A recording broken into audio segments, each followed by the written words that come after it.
Welcome to the Unlock Your Block podcast, career empowerment with me, Robin Cartwright. Join me as I empower you to shine in your career, to up-level your life, and to go after your dreams. Let's talk.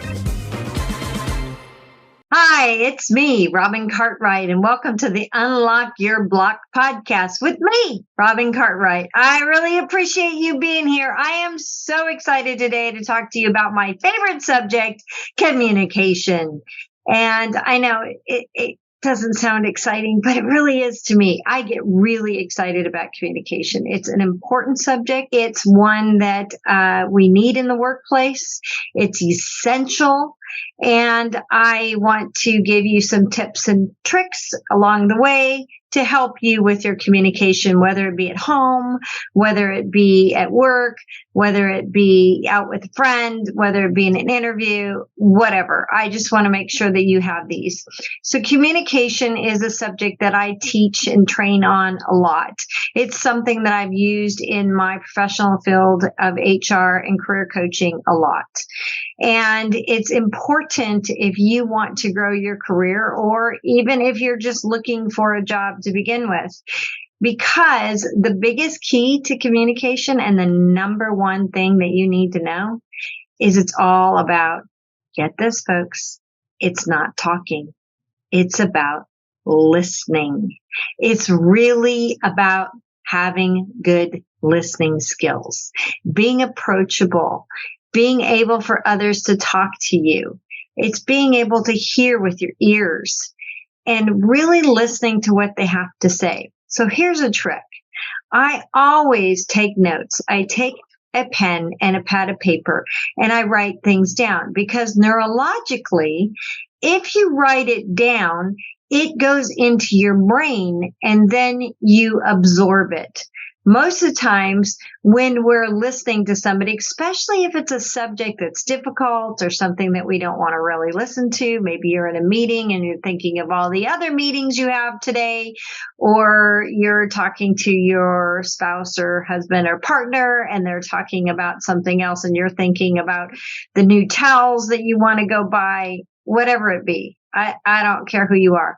Listen, write it down and listen, because when you do this, when you write something down, it goes into your brain, because you have to mentally hear the words and then write the words on a piece of paper. And then those words go into your brain. So it's a cognitive function and you really do need to listen. Communication is really understanding what the other person says. So there's some other ways that you can listen. Watch their body language. Have you ever sat there and had a conversation with somebody and they're fidgeting or they're looking around, or maybe, they're just kind of looking at the floor, or when, your dog gets in trouble or your cat and they kind of look around and move their head because they're like, oops, I screwed up. Yeah. Look at the person. See what their nonverbal communication is. What kinds of things are they doing? Especially if you're trying to figure something out and you're having a sensitive conversation with somebody, you can usually find out, is the person uncomfortable with this conversation? Because they will let you know, they'll give you cues that it's not a good conversation and they're uncomfortable. Sometimes when people are nervous, they laugh. And or they crack a joke, and that's usually telling you that the conversation is sensitive. Or they could totally be bored, and so they're trying to be lighthearted and bring something different to the conversation. But you need to look at them. If they start looking around, they're fidgeting, they might be bored with what you're talking about. So then ask them, is this important to you? When you're talking with management, it's really important that you listen. It's really important that you repeat back what you heard, because oftentimes what we hear is not what they're trying to tell us. Have you ever played that telephone game where you are whispering into somebody's ear something, and then by the time it gets all the way around the room to the 10th person, it's a totally different story. Everybody laughs. You think it's really funny. But in reality, that's how communication works. When you tell me the sky is blue, I might be thinking, yeah, but it looks a little teal blue. It doesn't really look navy blue. It looks teal blue. Or maybe I'm thinking, well, it's baby blue. It's not really blue. So my interpretation of what you just said is different because we all come from different walks of life. We have different paths. And so my interpretation of what you just communicated to me is different. So you want to make sure that when you're communicating, especially if it's something important, that the person is listening. Many times I'll be in meetings with somebody and I will be writing it down in my notepad. I will also be reiterating what I think that they've heard from this person. I will also be asking them to reiterate to me what they've heard. So when I'm coaching or counseling somebody, I will ask them, does this ring true with you? And they'll say, oh, yeah. I'll say, great. What rang true? Tell me, what was it in this conversation that you really heard me say that rang true? Because I want to make sure that they heard what I had to say. Many times people don't. And they might go, well, I don't really know. And that happens sometimes in an interview. So if you're in a job interview, somebody might ask a question. So for example, they'll give you a question and they'll use a word that you are not familiar with. And you're sitting there like deer in the headlights. Oh my God, I don't know what the hell they just said. So it's okay to say, I'm not familiar with that word. Can you rephrase the question so that I can answer it properly? There's nothing wrong with that. Not everybody has incredible vocabulary and not everybody understands every word. Have you ever looked to see how big a dictionary is? It's huge. So it's okay if you don't know every word in the dictionary. So ask. When I don't understand something, I ask. Many times, especially with my spouse, or you can do with your partner or friends, I will repeat what it is I heard, or I will ask a question regarding it. So you want me to do X, Y, and Z because why? I want to understand why it is I'm having to go run down to the grocery store and pick up the milk or whatever it is I'm doing or they've asked me to do. So you just want to clarify. And that's important in communication because if we clarify our communication, then we understand. So let me go through these again. So we want to make sure that we listen. We want to listen not only for the words, but we want to listen to the non-verbal.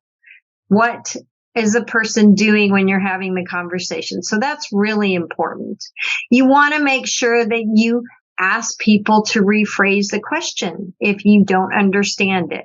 You also want to make sure that you do understand the question and that you reiterate what it is that you heard. And that's okay to do that. If you're in an interview, here's the trick. Many times when we're in interviews or if we're having to do a presentation, this happens a lot too. We get nervous and we think we have to say everything and we think we can't have a pause. Well, pauses are okay. It's okay to take a deep breath in, out when you're nervous. And you know why? Because one, it'll calm you down. So then it's easier to have the words come to you. And two, it'll slow the pace of things for you to be able to take a thought. There's been times in interviews where I have not known the answer to the question. And I've had to say, that's a great question, but I can't think of something right off the top of my head. So can I get back to that a little later in the interview? I have never heard anybody tell me, oh no, you got to answer it now. No. They'll say, yeah, sure, let's go ahead and we'll put that to later. That gives you time to think about it and make sure you jot that down on your notepad so that you go back to it. And you might find yourself that somewhere in the conversation, you answer the question because it'll come up.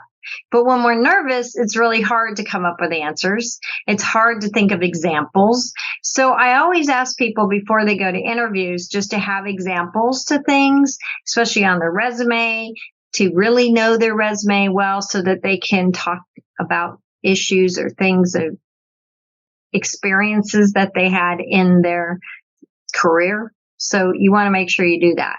But if you get stuck, it is okay to say, hey, that's a really great question and I would love to answer it, but I can't think of anything at the moment. So can we go back to this a little later? Or I've even said, hey, I'm a little nervous right now. So coming up with thoughts and ideas and having examples for you, they're just not coming. Can we come back to that? So that's okay to do too. If you're in meetings with somebody, say you're in a meeting and you're having to do a presentation and you fumble on your words, take a deep breath. And I've even flat out admitted, hey, I'm not used to getting up here in front of everybody and I'm a little nervous, so bear with me. It's okay. We're all human. We don't expect perfection. I mean, come on. Everybody is available to make a mistake or two. Everybody fumbles on their words. There's nothing wrong with it. So don't beat yourself up. If you're in a meeting with your manager and you're having a conversation and your manager asks you a question and you don't really know how to phrase the answer right, take a moment to think about it. I don't just come up with answers immediately. Sometimes I have to sit there and think about the best way to come up with the words to say it in a proper way, especially in human resources, because you run a fine line and I can't just blurt everything out just exactly the way that I'm thinking, because one, the person might take it wrong. Two, it might come across unprofessional. And three, I really want to make sure I communicate it properly. So I take my time. So that's a huge trick that you need to know. And communication all comes down to the proper way to communicate. If it's a sensitive subject, for example, we're talking about a promotion, we're talking about money, we're talking about a marital issue, we're talking about our finances. We don't want to do that over a cell phone. Come on, people. If it's sensitive, pick up the telephone. Do a video call so you can see how the person's reacting. The John Deere letters. Do you remember those letters where, Dear John, I'm no longer interested in you? Those are called Dear John letters, just for those of you who don't know. And those are not okay to do. It's taboo. Pick up a telephone and have that sensitive conversation. Schedule a video call and have that conversation. Or even get together with the person, schedule a meeting, meet for coffee, have it in person, folks.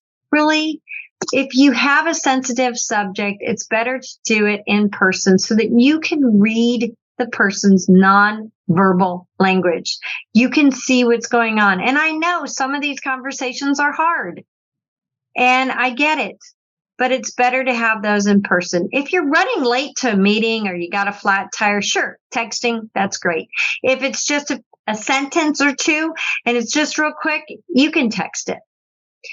If you need to give an update to a project, you should do it over email, or you can go ahead and, do it in person. But many times I recommend, especially in the business world, to do it over email for CYA. And if you don't know what that is, cover your ass. Many times we're on projects, we need to be able to say where we're at with the project, what happened, the pluses, the minuses, and we need to make sure it's in writing. And why do you put it in writing? So that when your boss or whomever is checking on that project comes back and says, hey, you didn't tell me what's going on with that project. You can say, yeah, I did.